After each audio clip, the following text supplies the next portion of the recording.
සියලුම දේ ඉගෙන ගන්න දිරියා දුන් අපිට අපේ ගුරුතුමි දාලා යන්නේ කොහොමද අපි අපේ ගුරුතුමි දාලා යන්නේ කොහොමද අපි අපේ ගුරුතුමි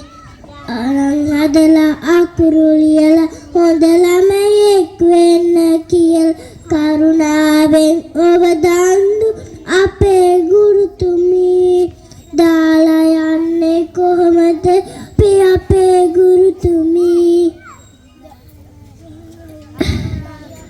ගණන් හද අකුරු ලියලා හොඳ ළමයෙක් වෙන්න කියලා කරුණාවෙන් ඔබ දුන් අපේ ගුරුතුමි දාලා යන්නේ කොහොමද අපි අපේ ගුරුතුමි ආදරයෙන් ඉස්සතක ආදරයෙන් පිරිසිනාව අමතකක යන්නට යද දෙපාවරි දාලා යන්නේ කොහොමද අපි අපේ ගුරුතුමි දාලා යන්නේ කොහොමද අපේ ගුරුතුමි